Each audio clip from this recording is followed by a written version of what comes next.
An army 3 times smaller, a plan so audacious it seems suicidal, and a battle that will show that numbers don't win wars when they are opposed by genius. Today you will see how one of the most shocking defeats in European history is born. In the early autumn of 605, the Polish-Lithuanian Commonwealth, under the command of Grand Hetman Jan Karol Chodkiewicz, faced the growing power of Sweden. The Swedes were led personally by King Charles V. Between them, there is not just a field near Kircholm. There the future of Livonia is decided, a land of trade routes, fortresses, and influence over the Baltic Sea. The Swedish king arrives with confidence. His army numbers approximately 11,000 men and is well equipped. It follows the new philosophy of war, tight infantry formations of pikemen and musketeers supported by artillery. It is an army of discipline, firepower, and coordination. The Swedes have a diverse cavalry and 11 cannons. They have German, Dutch, and even Scottish mercenaries in their ranks. Against them, Chodkiewicz has only 3,500 men, but this is no ordinary army. The strength of the Polish-Lithuanian Commonwealth lies in its cavalry, most notably the legendary winged hussars. Clad in armor, armed with long spears, and adorned with feathered structures rising above their backs, they are the most fearsome shock cavalry in Europe. The remaining forces included light cavalry, infantry with pikes, bows, and muskets, as well as heavy armored cavalry and 5 cannons. On paper, the outcome is clear, but battles are not won on paper. Charles IX relied on his numerical superiority and his position on high ground. Chodkiewicz thought differently. He deployed his troops in thinner lines, concealing reserves and creating the illusion of weakness. After hours of tension, he makes the first move. He sends light cavalry to provoke the Swedes. The hussars charge forward, strike at the flank, and disappear. The Swedish musketeers open fire. Many riders fall. But the musket has a weakness. Reloading takes up to a minute. Against fast cavalry, it's an eternity.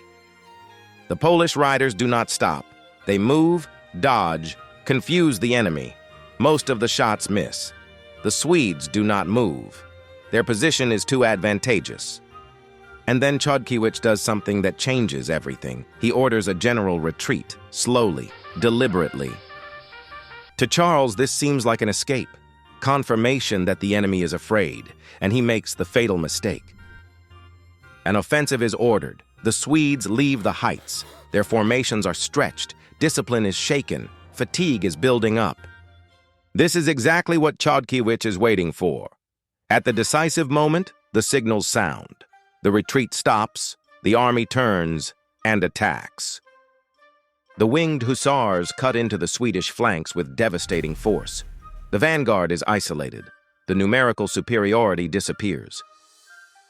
Chodkiewicz doesn't throw all his strength at once. He hits right where it hurts the most, the right flank. The hussars smash the Swedish cavalry.